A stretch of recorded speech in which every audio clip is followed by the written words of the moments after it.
이 교회는 하나님의 교회이기 때문에 이렇게 많은 사람들이 또 앉아 계시고 또 이 교회가 또 많은 사람들에게 절대적으로 또 필요한 교회라고 하는 것을 느끼면서 오늘 주님께 다시 한번 영광을 돌립니다.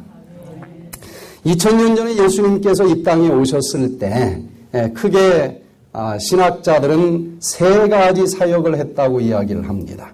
하나는 teaching, 가르치는 일을 하셨어요. 또 두 번째는 preaching, 이렇게 전도하는 일을 하셨습니다. 그리고 빼놓을 수 없는 세 번째 사역은 healing, 치료하는 사역을 하셨어요. 그런데 그 중에서도 성경에 기록된 예수님의 행적을 살펴보면 시간적으로 가장 많은 시간을 어디에다 할애하셨는가 하고 보니까 뭐 같아요? 힐링 사역을 하셨어요. 그러면 우리는 그리스도인인데, 즉 그리스도를 닮고자 하는 사람들인데 정말 이 마지막 시대의 교회가 예수님의 교회라고 하면은 지금도 누구를 좀 많이 만나야 되겠습니까? 참된 하나님의 교회는 정말 힐링하는 사역을 지금도 예수님처럼 많이 해야 되지 않을까. 그런데 그 예수님의 모분을 100% 따르면서 영적인 행복과 영적인 구원뿐만 아니라 이 육적인 치료의 기별까지 예수님께서 가르쳐 주신 그 방법대로 나눠드리고 실천하는 이 백투에덴 교회가 있음을 인해서 감사를 드립니다. 또 이 교회가 정말 예수님의 말씀대로 나가는 교회라고 하면 더 많은 사람들이 이 자리를 찾아오고 더 많은 사람들이 영적인 구원뿐만 아니라 이 땅에서 사는 그날 동안은 육적으로도 질병 없이 고통 없이 살아갈 수 있는 그 축복까지도 나눠주는 교회가 되기를 간절히 바랍니다. 예수님께서는 틀림없이 구름 타고 이 땅에 오실 것입니다. 당신의 사랑하는 백성들이 너무너무 고통 속에 있는 세상인 것을 아시기 때문에 우리를 질병도 고통도 사망도 없는 저 영원한 하늘로 데려가 주시기 위해서 틀림없이 다시 오실 거예요. 그런데 그날 당신을 사랑하는 백성들은 영적으로만 건강한 것이 아니라 영과 혼과 육이 흠없이 온전히 보존되기를 원하신다라고 말씀을 하셨기 때문에 그날까지 우리의 육체적인 질병도 치료되고 건강하게 살아있기를 원하신다고 하는 것입니다. 그래서 성경을 다시 기도하면서 자세히 보시면 그냥 우리들의 마음의 행복을 위한 말씀만 기록되어 있는 것이 아니고 우리가 어떻게 하면 육체적으로도 건강할 수 있고 설령 질병에 걸렸다 할지라도 어떻게 하면 치료될 수 있고 재발되지 않을 수 있을까?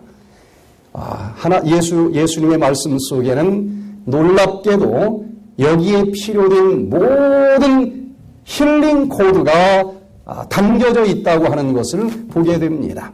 그래서 저는 요즘에 하나님의 말씀을 읽으면서 이 속에는 우리들의 영적인 행복과 육적인 건강을 위해서 어떤 힐링 코드가 담겨 있을까? 여기에 대해서 관심을 갖고 또 기도하면서 살펴보는데 그러면은 이 속에 지금 현대 의학적으로도 증명할 수 있는 놀라운 힐링 코드들이 담겨져 있습니다. 그래서 오늘 이 시간에는 치유를 위한 예수님의 세 가지 명령이라고 하는 제목으로 완전히 어떤 불치병이랄지라도 치료하기 위해서는 그리고 다시는 재발되지 않기 위해서는 어떻게 해야 된다라고 명령을 하셨는가 하면 세 가지 명령을 했습니다. 현재, 미래, 과거에 대한 세 가지 명령이 있고 이 명령을 순종하기만 하면 어떤 종류의 질병이라도 치료될 수 있고 재발되지 않을 수 있다고 하는 말씀을 가르쳐 주셨는데 그 치유를 위한 예수님의 세 가지 명령이 무슨 명령인지 우리 요한복음 5장 5절로 9절에서 살펴보도록 하겠습니다. 여기 예수님이 치료해 준 환자 중에서 가장 심한 환자였다고 생각이 됩니다. 자그마치 몇 년 동안 걷지 못하던 환자입니까? 38년 동안 걷지 못하던 만성질환 환자, 난치병을 넘어서 불치병 환자를 치료해 주셨는데 이 사람 하나를 치료해 주신 이야기로 여기 기록된 것이 아니라고 하는 것입니다. 이 속에는 이렇게 정말 불가능한 질병이라 할지라도 똑같이 치료될 수 있다고 하는 힐링 코드가 숨겨져 있는데 그 치료가 되고 또한 재발이 되지 않기 위해서는 이렇게 하라라고 하는 3가지 명령이 있는데 우리 한번 같이 읽어보도록 하겠습니다. 시작. 거기 38년 된 병자가 있더라. 예수께서 그 누운 것을 보시고 병이 벌써 오랜 줄 아시고 이르시되 네가 낫고자 하느냐. 병자가 대답하되 주여 물이 동할 때에 나를 못에 넣어줄 사람이 없어 내가 가는 동안에 다른 사람이 먼저 내려가나이다. 예수께서 가라사대 일어나 네 자리를 들고 걸어가라 하시니 그 사람이 곧 나아서 자리를 들고 걸어가니라. 이날은 안식일이니. 여기 38년 된 병자가 치료되는 이야기가 나옵니다. 이 한 사람 치료된 사건 같으면 여기 이렇게 기록되어서 2000년 동안 남아있을 이유가 없을 것입니다. 예수님께서 치료해 주신 사건들을 성경에 기록을 해 놓으셨는데 이것은 타입별로 오늘날도 정말 치료되기 원하는 사람들은 이렇게 하면 된다라고 하는 원리를 이 속에 담아 놓으셨습니다. 특별히 예수께서 가라사대 3가지 명령이 여기 나오는데 하나는 무슨 명령이 나옵니까? 일어나라. 2번째는 네 자리를 들어라. 3번째는 걸어가라. 이 3가지 명령을 순종하면은 38년 된 중풍병자가 치료된 것처럼 어떤 불치병이라 할지라도 치료될 수 있고 재발되지 않을 수 있다고 하는 것인데 그 비결을 우리도 깨닫고 우리에게도 축복의 비결이 될 수 있기를 바랍니다. 여기 38년 동안 중풍병으로 고생을 하는 한 환자의 이야기가 나오는데 마치 우리들의 모습과 비슷한 것 같아요. 도와줄 사람이 하나도 없는 외로운 인생입니다. 병자가 대답하되 주여 물이 동할 때에 나를 못에 넣어줄 사람이 없어 내가 가는 동안에 다른 사람이 먼저 내려가나이다. 저 물이 이렇게 움직일 때 들어가기만 하면은 모든 병이 치료된다라고 하는 그런 전설이 있는데 뭐 들어가서 남는지 안 남는지는 모르겠어요. 그러나 그런 말들이 있어요. 그런데도 움직이지 못하는 중풍병자이기 때문에 물이 동할 때 내가 혼자 걸어갈 힘도 없고 나를 저기에 넣어줄 친구도 없고 38년 동안 이 연못가에서 저기 한번 들어가 봐야 되겠다 그렇게 기다리고 있지만은 도와주는 사람이 없으니 그저 이렇게 누워있을 수밖에 없습니다. 어쩌면 지금 현재 내 모습이 38년 된 그 중풍병자처럼 참으로 외롭고 참으로 고독하고 그렇게 힘든 그런 인생인지 모르겠어요. 해답도 없습니다. 나에게 능력도 없어요. 그렇다고 해서 도와줄 사람도 없습니다. 오늘날 수많은 사람들이 북적거리는 그런 세상에서 살아가지만은 궁중 속의 고독이라고 남몰래 나는 참으로 가슴 그 깊숙이 외로움을 어떻게 달랠 길 없이 잠 못 이루는 사람들이 얼마나 많이 있는지 모릅니다. 이런 사람에게도 예수님께서 먼저 다가와 주시고 네가 낫고자 원하느냐 말을 걸어주시고 손을 내밀어 주시는 분이라고 하는 사실을 인해서 감사드리시길 바랍니다. 이 세상에서 나 혼자 있는 것처럼 그렇게 허전하고 외로운 분이 있다고 하면 오늘 이 38년 중풍병자를 찾아와 주신 그 예수님이 나도 찾아와 주실 수 있다고 하는 믿음을 가져보시게 되기를 바랍니다. 그렇게 외롭지만 이 38년 된 중풍병자가 치료된 비결이 마지막까지 포기하지 않았다고 하는 것입니다. 마지막까지 몸부림치는 그 사람을 주님께서는 축복해 주시고 손을 내밀어 주신다는 것입니다. 어쩌면 38년 동안 못 걸었다고 하면 어떤 방법을 써서라도 혀를 깨물어서라도 이 고통스러운 삶 끝내야지 하고 포기했을 수도 있는 것입니다. 아니 적어도 자기가 움직일 힘도 없고 데려다줄 친구도 없기 때문에 그 물이 동하는 연못을 나가면 마음만 아플 거 아니겠어요. 거기에 여전히 누워있기는 어려운 것입니다. 그런데도 여기 요한복음 5장 5절로 7절에 보니까 병자가 대답하되 주여 물이 동할 때에 나를 못에 넣어줄 사람이 없어. 내가 가는 동안에 여기 보니까 38년이나 흘렀는데도 물이 동할 때마다 저건 나에게 필요한 연못은 아니야. 나하고는 아무 상관이 없는 연못이야. 웬만하면은 물이 동하든 말든 저건 나와 상관이 없어 하고 눈길로 주지 않을 수 있었을 거예요. 이미 자포자기를 수십 번을 하고도 넘칠 만한 시간이 흐른 것입니다. 그런데도 이 환자를 보니까 내가 뭐 하는 동안이라고 써 있어요? 내가 가는 동안에 여전히 몸부림치고 있는 치료되기를 원하는 모습을 여기 발견할 수가 있는 것입니다. 하나님께서는 여전히 외롭고 여전히 힘들지만 살아보려고 몸부림치는 사람을 예뻐해 주시고 찾아와 주신다고 하는 것입니다. 해답이 없는지 몰라요. 힘들지 모릅니다.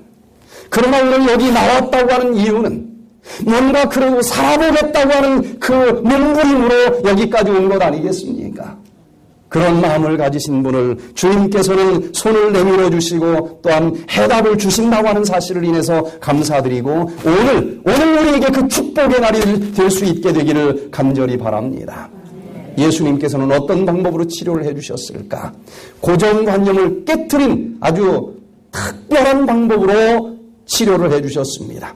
예수께서 가라사대 일어나 네 자리를 들고 걸어가라 하시니 이 중풍병자는 38년 동안 내가 치료된다면은 틀림없이 무슨 방법으로 치료될 것이다라고 생각을 했습니까? 저 연못이 움직일 때 연못에 들어가면 치료가 될 것이다. 그것만 생각을 했어요. 그러나 예수님은 연못에다 집어넣어 주지도 않고 지금 보통 사람들이 상상할 수 없는 방법으로 38년 된 중풍병을 치료해 주셨다는 거예요. 우리 백투에덴 프로그램이 있을 때마다 정말 저 밖에 있는 의사들은 상상하지도 못하는 방법으로 예수님께서 치료해 주시는 것을 경험하게 됩니다.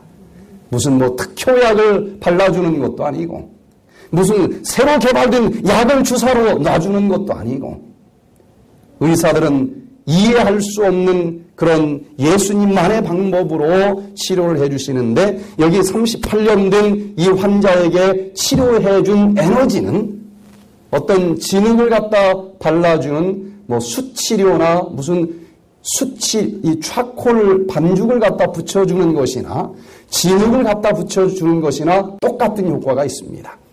브라질의 요양원을 갔더니 이 숯가루 반죽을 붙여주는 게 아니라 노란 황토흙 반죽을 해가지고 암 환자 환부에다가 붙여주는 것을 봤어요. 똑같은 치료 효과가 있습니다. 그런 천연치료법도 아니고 어떤 물에다 집어넣어주는 하이드로테라피 그런 수치료도 아니고 오히려 가장 고치기 어려운 환자였는데 침을 발라서 준 것도 아니고 아무것도 안 해주고 딱 한 가지 방법으로 치료를 해주셨는데 무슨 에너지로 치료를 해주셨어요? 오직 말씀이라고 하는 능력 하나만 가지고 치료를 해주셨습니다. 예수께서 가라사대 일어나 네 자리를 들고 걸어가라 하시니 이 말씀과 함께 38년 중풍병이 사라지는 놀라운 기적이 있었다는 것입니다. 가장 어려운 질병일수록 오히려 가장 큰 치료의 에너지는 하나님의 말씀이라고 하는 것을 우리가 기억해야 된다는 것입니다. 여기 치료된 이 한 구절 속에 세 가지 명령어가 나오는데 그 세 가지 명령이 모든 질병을 치료할 수 있는 비결이라는 것입니다. 첫 번째는 뭐 하라고 명령을 했어요? 38년 동안 누워 있었던 이 환자에게 일어나라 하고 명령을 한 것입니다. 예수께서 가라사대 일어나라. 이것은 현재 나에게 해주는 명령입니다.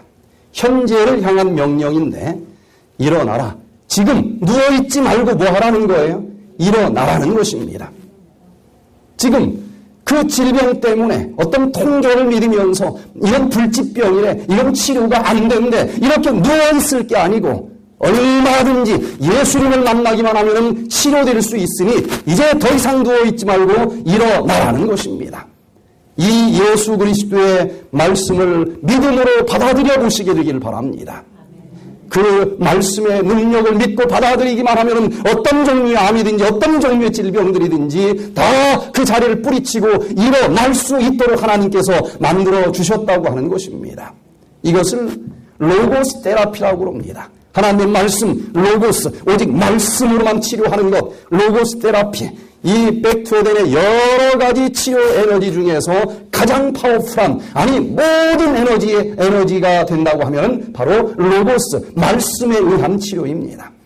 지난 한 주일 동안 이 프로그램에 참석하신 분들도 있겠지만 뭐 녹즙도 있고 뭐 운동도 있고 여러 가지가 있지만 아마 가장 다른 프로그램하고 비교가 된다고 하면 하루 종일 아픈 사람들 앉혀놓고 말씀을 전하더라. 아마 그렇게 기억이 남을 것 같아요.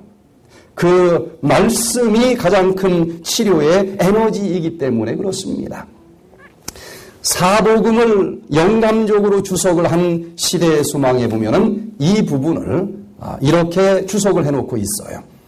예수께서 하나님의 도움에 대한 아무런 보증도 그에게 주시지 않으셨다.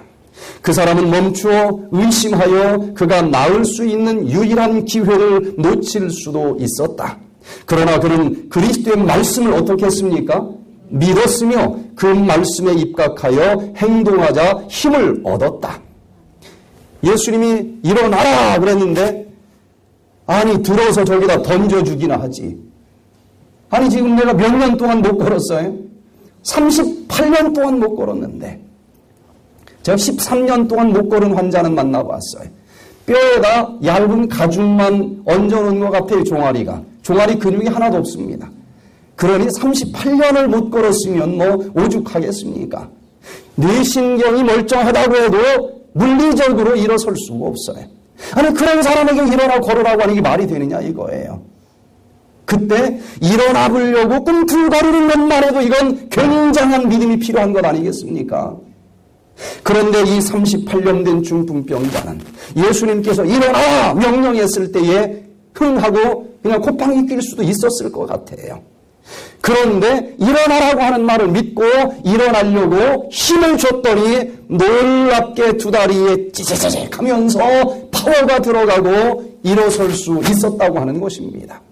세상에 수많은 방법을 가지고 치료를 했지만 불치병이고 여전히 통증이 있어요. 그러나 성경에 기록된 그 하나님의 말씀대로 그 백조대로 치료 원리대로 일어나 걸어라. 그렇게 누워있을 병이 아니라 아직 걸어지기 전에 믿음을 이 환자는 가졌던 것처럼 그래 들어보니 이거다. 어떤 세상의 의사의 얘기가 아니고 우리를 만드신 창조주 하나님이 가르쳐주신 치료의 말씀인데 이 말씀대로 한번 일어나보자. 이 말씀대로 한번 걸어가보자. 이렇게 이 중풍병자처럼 말씀을 믿고 일어나시게 되기를 바랍니다. 이렇게 살아보시게 되기를 바랍니다. 틀림없이 어떤 불치병이랄지라도 치료해 주실 수 있다고 믿습니다. 가장 요즘에 심각한 병은 중풍병보다는 암이라고 얘기할 수 있을 텐데 일본의 NHK TV 방송에서 그 암이 어떻게 치료되는지를 이렇게 애니메이션으로 알기 쉽게 만들었습니다. 유전자가 망가지면 결국 암세포가 되는데 그 유전자 중에서도 라스 유전자가 망가지면 암세포가 생긴다는 거예요. 그런데 우리 세포 속에는 그 라스 유전자가 망가져서 암세포가 생기려고 할 때 이미 그것을 치료하는 유전자가 들어있다는 것입니다. 그러면 라스 유전자가 망가져서 세포가 막 분열을 계속해요. 암세포가 되려고 합니다. 그때 그 분열을 멈추게 하는 수리 유전자에 네가 이제는 활동할 때가 됐다 하고 신호가 온다는 것입니다. 신호가 오면은 이제 P53 유전자가 그 신호를 받고 그러면 그 유전자가 P53 단백질을 만들고 어떤 과정을 거쳐서 암이 될 뻔한 그 세포가 멀쩡하게 수리가 되는지 아주 낱낱이 의사들이 밝혀냈어요. 그런데 중요한 것은 뭐가 와야만 그 일이 진행이 됩니까? 신호가 와서 스위치가 켜져야 그게 진행이 되는데 그 신호가 어디서 오는지에 대해서는 언급이 없습니다. 자, 그 장면을 좀 한번 보면은요. 이제 이 세포를 분열하라고 명령하는 라스 유전자가 방사선에 한 방 맞았든지 뭐 잘못된 음식을 먹었든지 망가졌어요. 그러면은 이제 끊임없이 계속 분열을 하면서 암세포가 생기는 것입니다. 그때 그러면 안 되지. 너 멈춰야 돼. 그만 스톱해. 라고 명령하는 P53 유전자에 어디선가 신호가 온다는 것입니다. 이걸 과학자들이 발견을 했어요. 그 신호를 받으면 이제 라스 유전자가 이제 어떻게 되고 라스 단백질이 어떻게 만들어지고 너무너무 구체적으로 다 설명을 해주고 있는데 문제는 신호가 어디서 오는지에 대해서는 언급이 없습니다. 뭔가 어떤 에너지가 온다는 거예요. 그 에너지가 어떤 음식을 통해서 올 수도 있을 것이고 어떤 수치료를 통해서 올 수도 있을 거예요. 그런데 여기 예수님께서 가르쳐 주신 힐링 코드에 보니까 가장 어려운 질병을 치료하는 그 신호는 그 에너지 중에서는 치료하는 에너지 중에서는 가장 강력한 에너지가 무슨 에너지라고 지금 말씀하고 계시는 거예요? 말씀이라고 하는 에너지다. 어떤 음식에서 오는 에너지보다도 더 강력한 에너지는 말씀에서 오는 에너지다. 이 세상 모든 만물을 창조한 에너지가 무슨 에너지라고 하고 있어요? 말씀이라고 하는 에너지입니다. 여기 이제 요한복음에 보니까 1장 1절에 태초에 뭐가 계셨어요? 말씀이 계셨어요. 이 말씀이 하나님과 함께 계셨는데 모든 이 세상의 만물이 그 말씀으로 말미암아 지어졌고 그 말씀이 없이 지어진 것은 하나도 없다 이렇게 결론을 내렸습니다.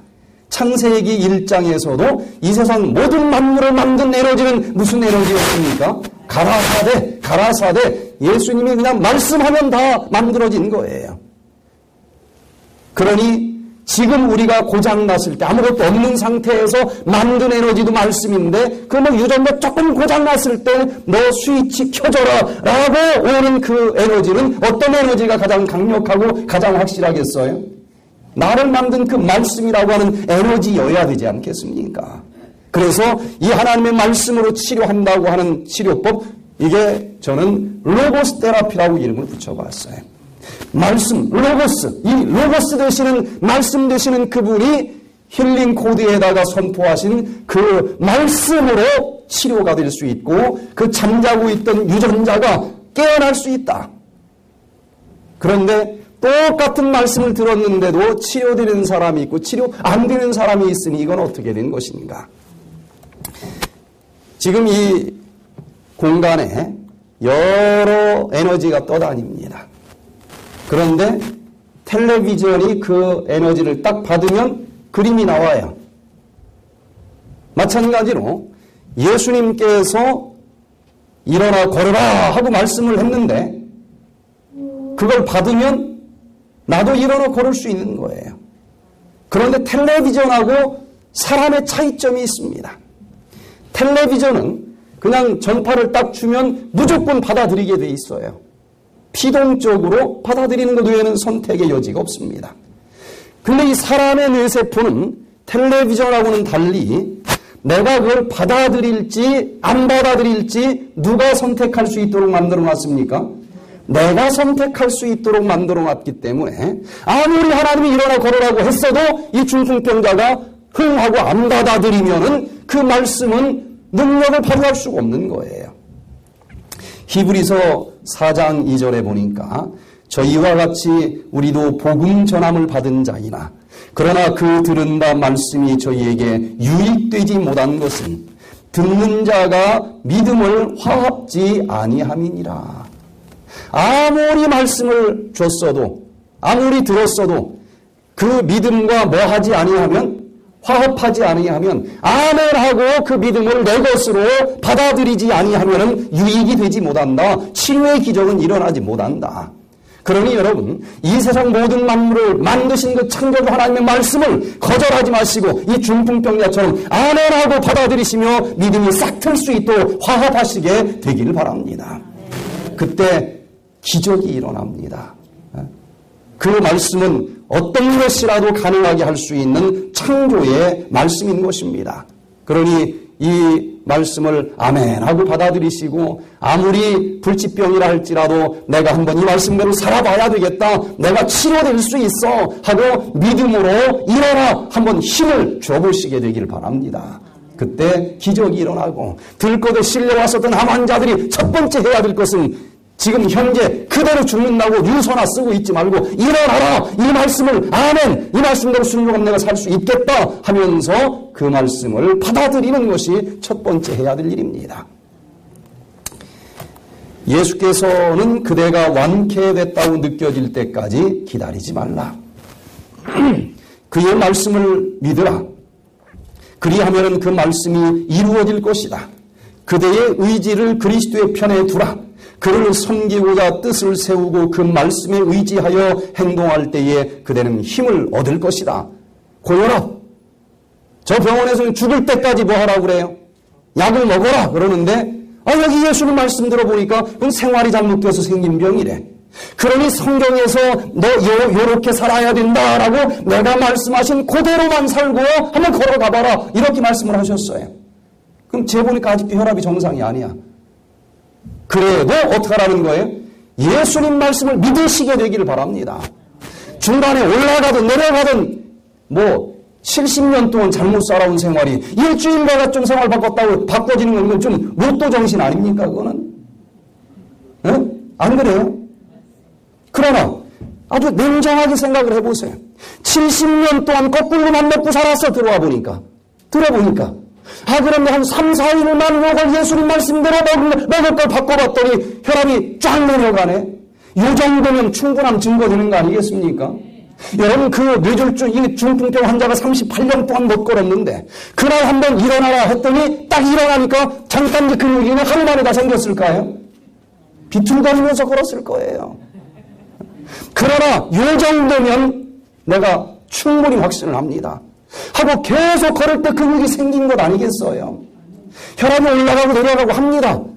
어느 날은 막 170까지 올라갈 수도 있어요.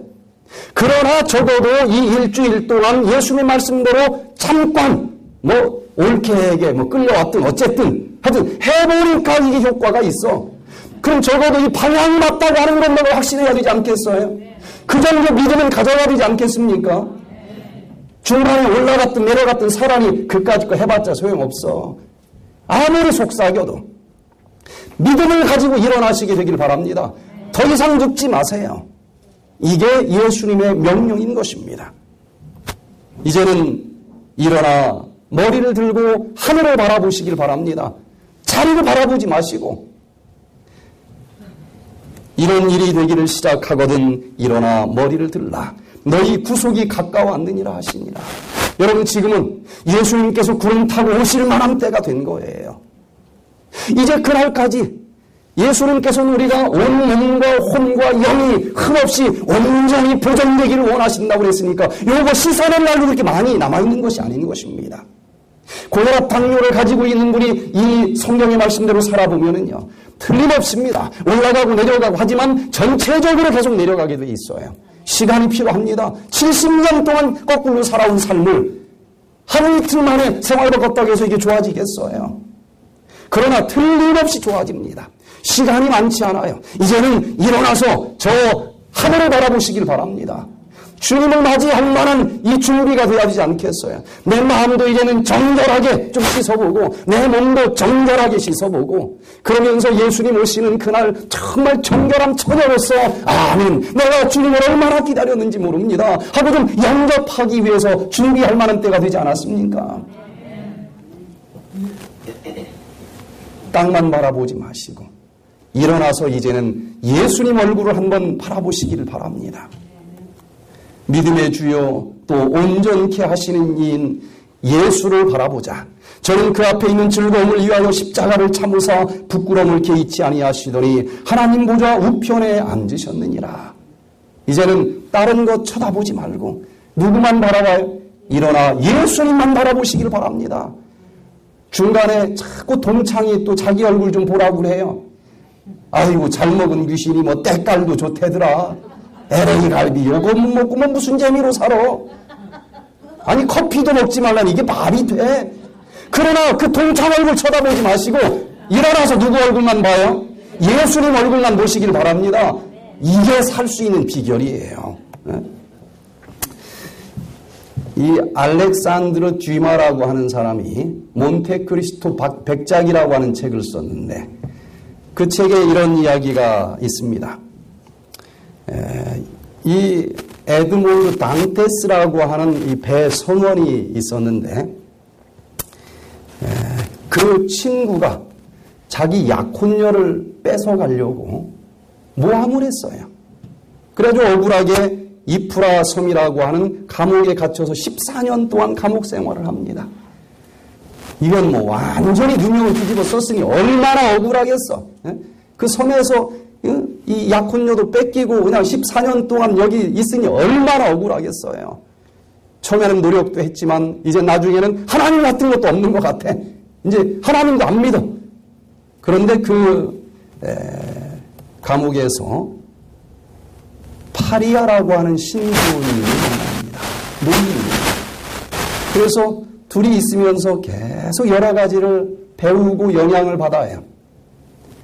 그런데 이 파리아 신부는 끊임없이 삶을 포기하지 않고 자꾸 나가려고 하는 계획을 갖고 있어요. 그러나 나이가 들어서 이제 더 이상 살 수가 없는 지경이 됩니다. 그래서 이 에드몬드 낭테스에게 왜 그렇게 나가려고 했는가 보니까 보물이 감추어져 있는 보물지도를 가지고 있는 거예요. 나폴레옹이 감춘 보물지도를 가지고 있어요. 근데 자기는 포기하지 않았지만 뭐 수명이 다 됐는데 어떡하겠어요. 그래서 에드몬드 당테스에게 그 보물지도를 줍니다. 마지막 숨을 이제 거두면서 그러면서 이걸 가지고 나가서 이 보물을 찾아가지고 행복하게 살아라. 그러니까 제가 이 감옥에서 나갈 수 있을까요? 하고 이제 에드몬드 당테스가 묻는 거예요. 그랬더니 이 파리아가 뭐라고 얘기를 하는가 하면 하나님을 믿게나. 그랬더니 이 당테스가 뭐라고 해? 저는 하나님을 믿지 않습니다. 그럼 끝난 거 아니에요?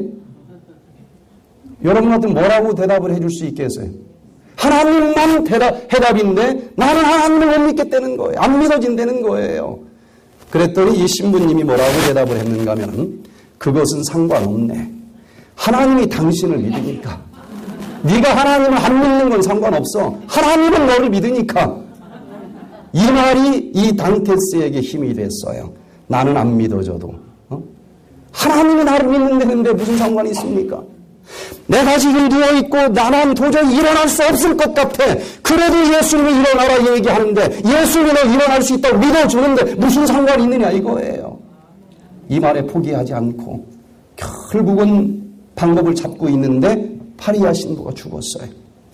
그래서 죽은 파리아 시체하고 자기하고 바꿔치기를 합니다. 시체가 나갈 때 사실은 자기가 나갔어요. 그래가지고 이 보물 지도를 가지고 그걸 찾아서 이제 어쩌고 저쩌고 잘 살았다 하는 얘기가 있습니다. 여러분 내 마음속에 아직 믿음이 싹 트지 않았을 수도 있어요. 일주일에 해보고 나니까 좀 싹이 트는 것 같기는 한데 완전히 안 믿어질 수도 있어. 그래도 예수님께서는 나를 당신의 아름다운 형상대로 만들어주셨다고 믿어주시고 내 마음 속에도 여전히 하나님의 형상대로 만들었기 때문에 나에게도 창조의 능력이 있고 믿으면 믿는 대로 불가능한 것을 가능하게 만들어주시는 그런 놀라운 존재로 창조해 주셨다고 하는 것을 믿으시게 되기를 바랍니다. 그 말씀을 믿고 아멘하면서 받아들이는 그 순간 스파크가 일어나면서 내 몸에서 재창조가 일어나고 불가능한 것이 가능해지는 기적이 일어날 수 있다고 하는 사실인 것입니다. 일어나라! 이 말씀을 여러분들이 받아들이시게 되기를 바랍니다. 좌절하고 낭망하고 그냥 주저앉지 말고 일어나라 했으면 일어나는 거예요. 하나님 형상대로 만들어졌다고 믿으시게 되길 바랍니다. 이렇게 째째하게 살아갈 내가 아닌 것입니다. 그 하나님께 영광 돌리기 위해서 나를 태어나게 하셨는데 잡혀는 잡혀 나름대로 지팡이 잡고 다니는 지팡이 잡고 다니는 대로 어떤 유명한 가수가 부르는 것보다도 마가렛의 이 노래는 왜 눈물을 흘리게 돼 있습니까? 그 모습에서 최선을 다해서 영광을 돌리면 그게 아름다운 것 아니겠습니까? 내가 지금 어떤 형편에 놓여있든지 간에 체면하고 누워있지 말라는 거, 일어나라는 것입니다. 나에게 기도하는 하나님께서 기대하시는 그 영광을 한번 돌려보내는 거예요. 일어나시게 되기를 바랍니다. 내가 아니고는 도저히 이런 모양으로 하나님께 영광 돌릴 자는 아무도 없는 그 하나가 있는 거예요. 우주에서 나와 똑같이 태어난 사람은 하나도 없지 않습니까? 저는 그렇게 믿어요. 저는 저를 소중하게 생각을 합니다. 왜? 나와 똑같은 사람 아무리 다녀봐도 하나도 없어요. 물론 단점도 많이 있지만 그런 가운데서도 하나님 사랑한다고 단점이 있는데도 하나님 사랑한다고 하니 하나님 얼마나 또 예뻐하시겠습니까? 나와 똑같은 모양으로 하나님께 이런 모양으로 영광 돌릴 자는 없을 것이다. 저는 그게 무엇인지를 찾고 남도 다 할 수 있는 것을 알아려고 그래요. 나만 할 수 있는 것. 하나님이 나에게만 준 것. 그게 아무리 적은 것이라 할지라도 그걸로 일어나서 하나님께 영광 돌리기를 원한다고 하는 것입니다. 얼마나 살아가는 하루하루가 의미 있고 얼마나 멋있습니까? 참으로 하루하루가 너무 소중한 거예요. 부천에서 이 집회를 하는데 황정호 씨가 휠체어를 타고 왔어요. 서울대학을 나왔습니다. 부인은 이화여대를 나왔어요. 아주 엄청난 부잣집 외아들로 태어났습니다. 물려받은 돈이 엄청나요. 돈 가지고 술만 먹습니다. 너무 못됐어요. 맨날 바람만 피워. 바람 피우는 것까지는 괜찮은데 밖에서 만난 여자를 안방에까지 데리고 와서 부인 있는데 거기서 차. 그래도 참으면서 살다가 이 외로움을 어떻게 좀 달래보려고 교회를 나갔어요. 그랬더니 또 교회도 못 나가게 하면서 성경책을 푹푹 찢어서 던져버리는 거예요. 아이고, 차라리 그냥 혼자 사는 게 좋겠다. 나갔어요. 돈 한 푼도 못 받고 나갔어요. 조그마한 교회 저 뒤에 방에서 그냥 살면서 전도사처럼 그렇게 교회에서 살았어요. 그런데 이 황정호 씨가 풍이 와버린 거예요. 근데 아주 되게 왔어요. 말도 못하고 똥오줌도 못 가리고 그냥 아주 세게 왔어. 그러다 보니까 이거 치료한다고 어쩌고 저쩌고 하다 보니까 돈도 다 없어졌어요. 돈 있을 때나 친구지 술친구는 돈 없으니까 오는 사람도 아무도 없고 이거 밥 먹여줄 사람도 없고 기저귀 갈아줄 사람도 없어요.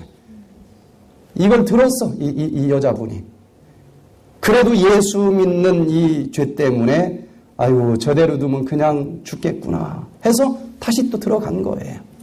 들어가서 똥 갈아주고 씻어주고 먹여주고 그러면서 한 가지 그래도 욕심은 그래도 이 인간이 이 지경이 됐으니 예수만 믿으면 괜찮겠다 하는 마음으로 들어갔는데 그래도 예수는 안 믿어. 교회만 가자고 하면 그냥 말도 못하면서 펄쩍펄쩍 뛰어요. 그러다가 이 백투에덴 이 건강 세미나 한다고 하는 것이 그 집 마당으로 하나 떨어졌는데 예상하게 이 황정호 씨가 이게 교회에서 하는 줄을 몰랐나 봐요. 건강자에게 딱 휘 꽂혀가지고 하면서 여기를 자꾸 가자고 그러는 거예요. 그런데 요 여자분이 볼 때는 자세히 보니까 이게 부천 안식일 교회에서 하는 거야. 여기는 아니다. 아무리 그래도 여기는 아니다. 아니 한강 배구 문물이 붙이는데 자꾸 꼬집는 거예요. 그래서 이제 이 부인이 할 수 없이 남편을 데리고 온 거예요. 할 수 없이. 그런데 기저귀를 양쪽에다가 이렇게 이제 이 두 보따리 들고 이 휠체어를 타고 왔는데 2층 계단으로 장정 4명이서 휠체어째 이제 끌어가지고 이제 이분이 이제 와서 앉아 있었어요. 그런데 무조건 믿으라고 할 땐 죽어도 싫었는데 꼭 예수님처럼 건강 얘기하다가 딱 성경 얘기를 합리적으로 하니까 그래도 서울대학을 나왔는데 이분이 이거는 거부 반응이 없는 거예요. 첫날 이 강의를 듣는데 예수 얘기가 들어가는 대로 이분이 이게 이해가 되는 거야. 이렇게 합리적으로 얘기하는 건 믿을 마음이 있다 이거예요. 그러면서 아멘 아멘 하면서 얼마나 뜨겁게 이 말씀을 받아들이는지 첫날 그렇게 뜨겁게 말씀을 듣고서는 휠체어에다가 손을 짚고 딱 일어났더니 일어나지는 거예요.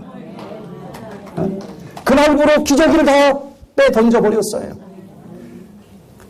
걸어 나오는 것입니다. 한 3일 되니까 이제 말을 해요. 입이 열려가지고. 말을 하더니 이제 이분이 그 부인한테 나 이런 하나님 믿어야 되겠다고 침례를 받아야 되겠다는 거예요. 침례를. 근데 이분은 이제 거의 전도사님이 됐는데 죽어도 싫은 거야. 나 이 교회 그건 아니라고. 근데 이분이 막 눈물을 흘리면서 사정을 하는 거야. 이런 예수님 같이 믿자. 마지막 날 이제 침례식을 하는데 이분은 이제 침례 받겠다고 침례복을 입고 앞에 나와 앉아 있는데 부인은 저쪽 뒤에 가서 안 나오는 거예요. 근데 이분이 계속 같이 받고 싶다는 거야. 침례탕을 안 들어가고. 30분을 침례식을 못하고 지금 기다리고 있는 거예요. 근데도 계속 기다리고 있어. 이분은 죽어도 싫대, 부인은. 1시간인가를 그렇게 지내다가 계속 이분이 울고 울면서 꼭 같이 구원받기를 원한다. 그 눈물 속에서 진실을 본 거예요. 결국은 이 부인이 울면서 앞에 나와가지고 같이 침례를 받았어요. 네? 근데 침례 받을 때까지는 너무 힘들었는데 투쟁을 했겠죠. 침례를 받고 나니까 얼굴이 확 펼쳐지는 거예요. 그래서 둘이 딱 껴안고 이제 이 사진도 찍고 하는 모습을 보면서 지금도 이 말씀을 아멘하고 받아들이면 기적이 가능하구나.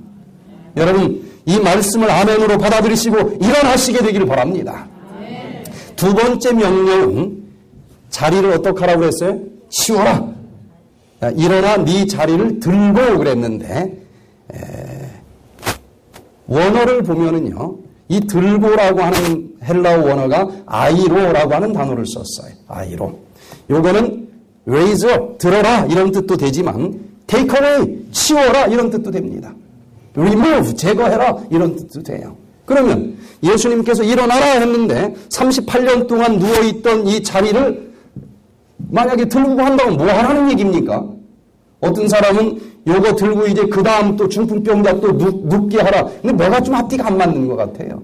38년 동안이나 썼는데 냄새는 얼마나 나겠어요. 요즘 중풍병자 저도 안 봤습니다. 그러면 새거나 몰라도. 좀 뭔가 안 맞는 해석 같아요. 그래서 제가 원어를 보니까 네 자리를 들어서 버려라 그런 뜻이에요. 이게 무슨 뜻인가 하고 보니까 이제 예수님께서 두 번째 명령을 하는데 현재는 무조건 말씀 받아들이고 일어나라 이거예요. 누워있지 말고. 그 다음에 내 과거를 향한 명령이 있더라 이거예요. 과거를 향해서는 네가 지금까지 누워있던 자리, 네가 지금까지 누워있던 생활 습관의 잘못된 자리 이것을 들어서 치워야 된다는 얘기가 아니겠습니까? 마르쿠스 나츠는 이렇게 주석을 달았어요. 네 자리를 들고, 즉 예수께서 왜 이 사람에게 그의 자리를 들고 걸어가라고 하셨는가? 이는 그것은 다시 퇴보할 수 있는 기회를 갖지 못하게 하려는 것이다. 이 자리는 중풍병자에게 있어서 전 재산입니다. 그게 자기 집이에요. 자기 방입니다. 이불이에요. 그런데 일어나라 했더니 일어나니까 일어나지네. 근데 예수님께서는 이 자리를 갖다가 버리라는 얘기입니다. 근데 이것을 안 버리고 그대로 놓고 걸으면은 어떤 생각이 좀 있다는 얘기예요? 지금은 걸어지네. 근데 이따 저녁 때 안 걸어지면은 이걸 놔둬야 또 와서 누울 수 있을 거 아니겠어? 그런 놈 있어요, 없어요? 그러지 말라는 거예요. 옛날에 누워있던 잘못된 생활 습관 미련 갖지 말고 버리라, 이거 버려. 다시 돌아올 생각하지 말아라. 다리 완전히 태워버려. 혹시 싸우다가 이기면 좋고 지면 다시 돌아가고 요런 마음으로 하면 재발이 된다는 거예요. 요한복음 5장 14절에 다시 찝어가지고 설명을 해줍니다. 그 후에 예수께서 성전에서 그 사람을 만나 이르시되 보라 네가 나았으니 더 심한 것이 생기지 않게 다시는 죄를 범치 말라 하시니, 다시는 이렇게 쓰러질 수밖에 없었던 그 죄악의 습관의 자리로 돌아가지 말아라. 이제는 이거 다 던져버려라. 제가 이번에 대전에서 프로그램을 할 때 고등학교 동창이 2명이 왔어요. 둘 다 담배를 피워요. 특별히 아픈 데는 없는데. 근데 담배를 끊기를 원한대요. 이제 벌써 이제 나이가 들어가면서 이게 좀 이상한 게 느껴지는 거예요. 끊을 마음은 있어. 그래서 제가 너 지금 담배 가지고 있어? 그랬더니 한 갑이 있어요. 서너 개 피고 남은 한 갑이 있어요. 너 정말 끊기를 원하면 지금 이거 쓰레기통에다 버려. 근데 대부분 버릴까요? 안 버릴까요? 잘 안 버려요. 끊으러 왔는데도 안 버려. 그때 버리는 사람은 금연 성공률이 높습니다. 근데 이것을 그냥 못 버리고 주머니 계속 갖고 다니더라고요. 그럼 뭐예요? 뭐 이 녹즙 마시면 조금 해독이 더 잘 된다는데 오늘까지는 참아지는데 내일은 어떨지 몰라. 그럼 내일 또 피고 싶으면 괜히 돈 주고 사면 아까우니까 혹시 모르니까 좀 세이빙을 해놓자. 이런 놈 받은 사람은 절대 성공 못해요. 이번에 동창회 할 때 갔더니 그냥 아주 멋지게 피고 있더라고. 다시 자리를 그대로 두지 말고 버려라. 이게 이해가 되십니까? 옛날 습관 버려야 돼요. 다시 돌아올 생각하지 말아야 돼. 냉장고에서 LA 칼국수부터 버려야 돼요. 그거 놓고서 내가 알아. 내가 이제 결심해서 안 먹을 거야. 안 먹는데 왜 거기 넣어놓고 있느냐고요. 다음 주에 혹시 생각이 바뀌면 또 끓여 먹지 뭐. 요래 가지고는 이게 안 된다는 거예요. 그냥 싹 청소를 해야 돼. 자리를 치워라. 무슨 얘기인지 이해가 되시겠습니까? 이 예수님의 말씀을 잘 기도하면서 여기에 모든 힐링 코드가 들어있다니까요. 마지막 3번째 명령이 뭐예요? 걸어가라. 걸어가라. 이제 현재를 향한 명령, 과거를 향한 명령, 이제 마지막 미래를 향한 명령이 하나 있어야 되지 않겠습니까? 그래 온전한 구원이 치료가 가능하지 않겠어요? 예수께서 가라사대 일어나 네 자리를 들고 어떻게 하라? 걸어가라. 그냥 일어날 수 있는 것만 가지고 만족하지 말고 일어날 수 있게 됐으니 뭐 해야 되겠어요? 걸어가야 되지 않겠습니까? 미래를 향해서는 이제 누워있지 마. 너 일어날 수 있게 해줬으니까 이제 걸어 다니라는 것입니다. 걸어가라는 거예요. 그럼 걸어가면서도 뭐 할까? 어디 카바레 가가지고 춤추라고 지금 걷게 해줬습니까? 이게 더 중요해. 더 중요해. 요한복음 5장 9절에 보니까 그 사람이 곧 나와서 자리를 들고 걸어가니라. 이날은 안식일이니. 여러분 이제 치료가 됐는데 집에만 가만히 있으면 되겠어요? 걸어 다니면서 사람 있는 데를 가야 되지 않겠습니까? 그럼 이 사람은 걸어 다니는 홍보판이야. 예수님께서 치료해 주셨대 하고 정말 온몸으로 간증하는 발걸음을 걸어 다니라는 것입니다. 여러분 얄팍하게 입으로 전도하는 일 이제 그만하시고 온몸으로 예수님께 영광 돌릴 수 있는 그런 걸음을 걸어가시게 되기를 바랍니다. 실물교훈에 이런 말이 있습니다. 우리의 생활 속에 나타나는 그리스도의 품성의 아름다움과 향기로 하나님께서 진실로 당신의 아들을 이 세상에 구주로서 보내셨다는 것을 증거하게 된다. 예수님이 어쩌고저쩌고 이 얄팍한 말로 전도하려고 하니까 안 되잖아요. 그런데 그 말씀을 내가 먼저 어떻게 하라는 겁니까? 아멘하고 받아들이라는 거예요. 그리고 그 말씀대로 살았더니 내 몸이 이렇게 혈압이 떨어지고 이렇게 날씬해지고 몸만 날씬해지는 것이 아니라 마음이 이제 참을성도 생기고 여유도 생기고 너그러워지고 이렇게 예수님의 원래 아름다운 형상대로 회복이 되는 실천을 해보시라는 거예요. 그리고 걸어가라는 것입니다. 그리고 만나는 사람들마다 다녔더니 이 속에 예수님의 말씀을 타는 향수를 담았으면 무슨 냄새가 나야 됩니까?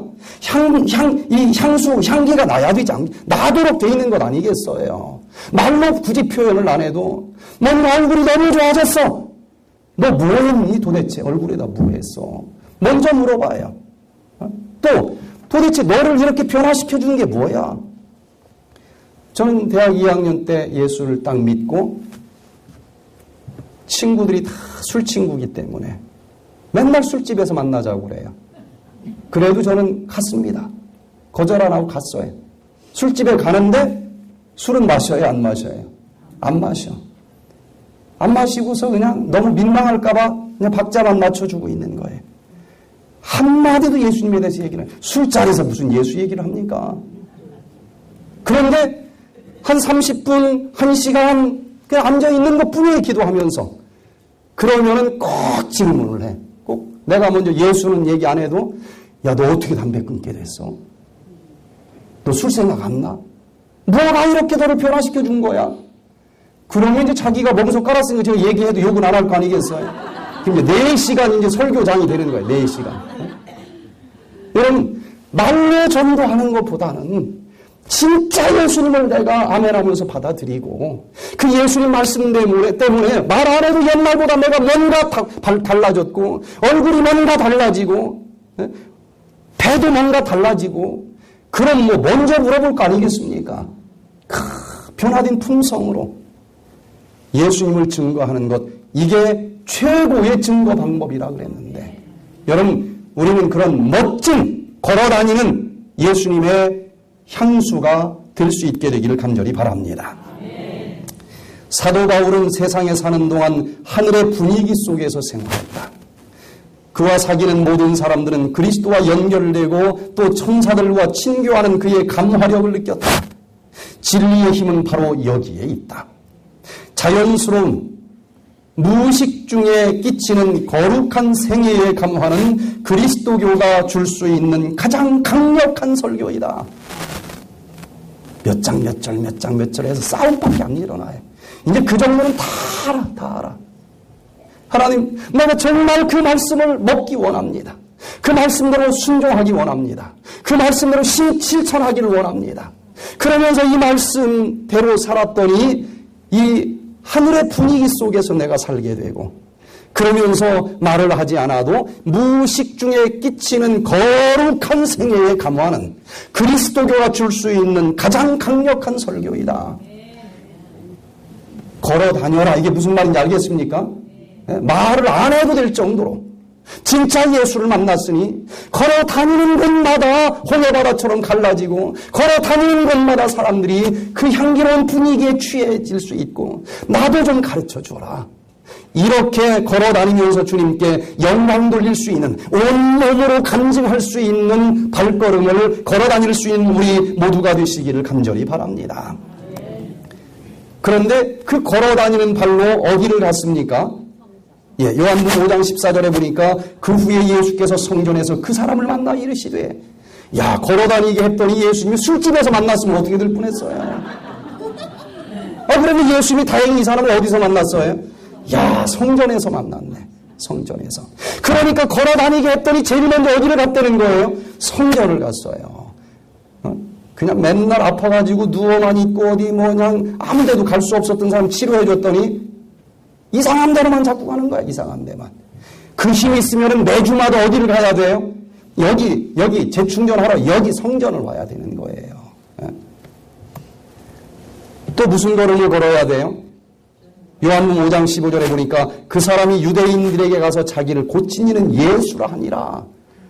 전도하는 발걸음을 걸어야 되는 것입니다. 여러분, 정말 가는 곳마다 여기 예수님께서 말씀하신 힐링 코드를 설교하는 교회가 있어. 말로만 하는 교회가 아니고 정말 사람을 바꿔줄 수 있는 그런 교회가 있어. 나 봐. 나 배 들어간 거 봐. 나 혈압 17가지 이 약 먹던 거 지금 하나도 안 먹고 이거 정상된 것 봐봐. 그러려면 열심히 해야 될 거예요. 그죠? 아니, 하나님께 영광 돌리기 위해서 열심히 하는데 못할 거 뭐 어디 있겠습니까? 하루하루 살만 나지 않겠습니까? 이렇게 살면은. 네. 통영시에서 김시봉 씨가 이 프로그램에 오셨어요. 교통사고를 당했습니다. 며칠 있다 깨어났더니 당신은 치료가 돼도 당뇨병이 있을 것입니다. 의사가 그러더래요. 왜요? 그랬더니 교통사고로 췌장이 파열이 돼버렸대요. 췌장에서 뭘 만들어냅니까? 인슐린을 만들어내는데 그게 파열이 됐어요. 그게 진짜 당뇨가 생긴 거예요. 당뇨가 생기면서 이제 이 고혈압도 생기고 또 간경화증도 생기고 그래서 이제 당뇨는 뭐 약 먹는 거 가지고 되질 않아요. 웬만한 당뇨병 환자도 췌장이 다 어느 정도 있습니다. 주사 놓는 거 가지고도 안 돼요. 그래서 이 배꼽 옆에다가 인공췌장기를 아예 달았어요. 그래서 거기다가 그냥 쭉 인슐린 넣어주면은 얘가 조금씩 하루 종일 피 속으로 들어가게 해주는 거예요. 3년을 이렇게 달고 살았으니까 췌장이 있어도 이제 췌장 기능은 완전히 망가질 수밖에 없는 그런 상황이에요. 그런데 이분이 오셔서 불교인인데 예수님의 이 합리적인 말씀, 합리적인데 도대체 못 들을 이유가 어디 있어요? 이게 전부 이치에 맞는 거예요. 그리고 맞는 것뿐만 아니라 조금 실천했더니 이게 막 몸에 막 와 닿는 거예요, 이게. 혈압도 떨어지고. 그래서 이 말씀을 아멘, 아멘 하면서 받아들였는데, 그러다가 다른 건 다 시키는 대로 하는데 이분이 하나를 안 해요. 그게 뭐냐면 수치료 시에를 안 들어가는 거예요. 물속에 퐁당 들어가면 요 배꼽 밑에다가 이제 꽂아놓은 요 인공췌장기 때문에 이분이 샤워하는 걸 굉장히 겁냅니다. 여기 물 잘못 들어가가지고 염증 생기면 큰일 나니까. 아무리 좋다고 해도 이거는 자기에게는 안 맞는 거라 생각하고 안 들어가는데 계속 말씀을 들으면서 예수님 안에서 불가능한 게 어디 있느냐는 믿음이 자꾸 생기는 거예요. 그래서 하루는 참다 못해 그냥 한번 들어가 보자. 그러고는 간호사 불러가지고 그냥 테이프를 몇 개를 여기다 이제 붙였어요. 인공췌장기 띄워놓고 그리고 몇 개를 붙이고 수치료를 받았는데 이게 너무너무 좋은 거야. 이 사랑이 너무너무 감사하고 눈물을 막 흘렸어요. 그러고서는 그날 저녁에 잠을 자다가 이분은 이제 엎치락 뒤치락 할 때 이 인공췌장기가 배에 있으니까 이제 습관이 됐어요. 엎어질 때는 뒤로 돌려놓고 반대로 할 때는 이쪽으로 돌려놓고 그냥 무의식 중에서 이걸 하는 거예요. 한 3년을 했으니까. 그러니 잠결에 이렇게 돌면서 더듬었더니 인공췌장기가 없는 거예요. 근데 예전에 이런 경험이 있었는데 이분은 인슐린이 전혀 안 나오기 때문에 인슐린 이제 인공췌장기를 몇 시간만 띄워놓으면 이게 뭐 500, 600 측정이 불가능할 정도로 올라서 큰일 나요. 그런데 이게 없는 거예요, 이게. 잠결에 딱 일어나서 보니까 새벽 2시인데, 이게 어디 갔을까 하고 가만히 생각을 해보니까 어제 오후 2시에 그 수치료실에서 떼놓고 그냥 잊어버리고 지금 벌써 몇 시간이 지난 거예요. 12시간이 지난 거예요. 큰일 났다. 막 부인을 자는 걸 막 깨워가지고 빨리빨리 혈당 재봐. 이제 막 한 500은 올랐겠다 해가지고 딱 쟀는데 혈당이 100, 딱 100이에요. 완전 정상이야. 이런 예를 본 적이 없는 거예요. 그래가지고 막 하나님 앞에 감사를 하면서 아직은 달 필요가 없잖아요. 그냥 잤어. 아침에 일어나자마자 또 쟀어. 여전히 정상이에요. 그 다음날도 이제 안 달고 또 쟀더니 또 정상이야. 그 다음날도 또 정상이야. 인공췌장기를 3년 동안 다뤘던 사람이 이 며칠 만에 인공췌장기를 딱 떼버리고 어떻게 해서 혈당이 정상인지 사실 설명할 길이 막막합니다. 그러나 한 달이 지나도 여전히 정상이에요. 혈압도 약 끊고 다 정상이에요. 얼굴 새카맸던 것도 간경화증 치료되면서 아주 혈색이 돌아요. 이런 예수님 믿어야 되겠어요? 안 믿어야 되겠어요? 왜 거절을 합니까? 근데 이분이 이제 침례를 받으라고 했더니 자꾸 미루어요. 그러더니 한 달이 지난 다음에 저기 집에 좀 갔다 와야 되겠습니다. 왜요?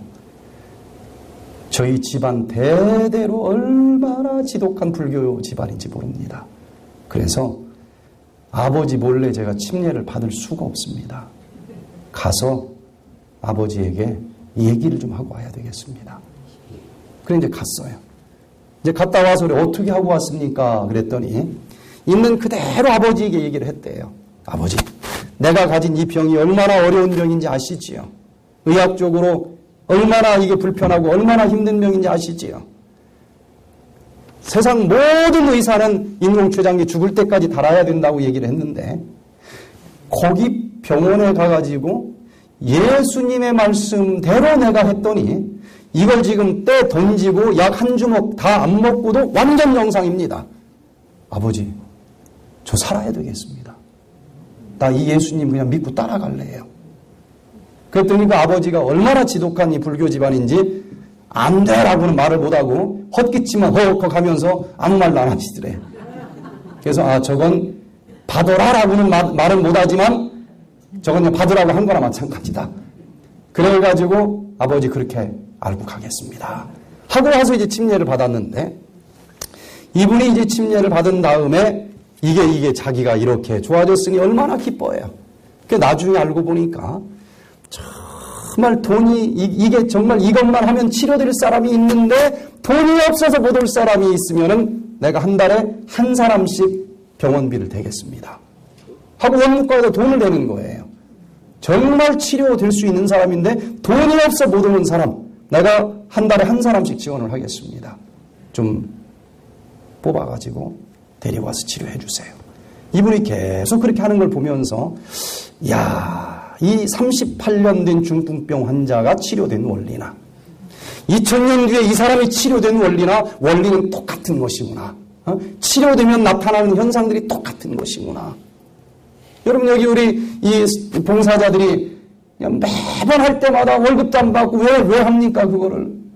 내가 좋아졌는데 이걸 누구한테 너무 나눠주고 싶은 마음 똑같은 마음을 예수님이 주시는 거예요. 여러분 혼자 좋아지는 것을 끝나지 마시고 여러분들이 좋아져서 온 인류를 살릴 수 있는 그런 봉사자가 될 수 있기를 간절히 바랍니다. 오늘 이 38년 된 중풍병자가 치료된 이 말씀 속에 놀라운 힐링 코드가 담겨져 있는데 현재 나를 보면서 이제 더 이상 자리에 누워있지 말고 일어나 걸어라. 너는 치료될 수 있어. 너는 그 약 없이 얼마든지 정상적으로 살아갈 수 있어. 일어나라. 이 명령을 아멘하면서 받아들이시게 되길 바랍니다. 과거를 바라보면서 너 옛날에 그 자리 더 이상 연연하지 말고 다 버려라. 다시는 돌아가지 말아라. 옛날 습관으로 아멘하면서 결심하시게 되길 바랍니다. 그리고 무엇보다도 미래를 바라보면서 이제 걸어가라. 걸어가는 곳마다 예수님께서 너에게 부어주신 그 아름다운 향기가 온 인류에게 터져나가도록 그렇게 사는 아름다운 삶을 살아라. 그렇게 하루하루 살다가 예수님께서 구름 타고 다시 오시는 그날 주님 정말 주님 만나기려고 얼마나 합수고대한 줄 아십니까? 아멘. 주 예수여 어서 오시옵소서. 두 손 들고 그 예수님 영접할 수 있는 우리 모두가 되시기를 간절히 바라면서 오늘 말씀을 마치겠습니다.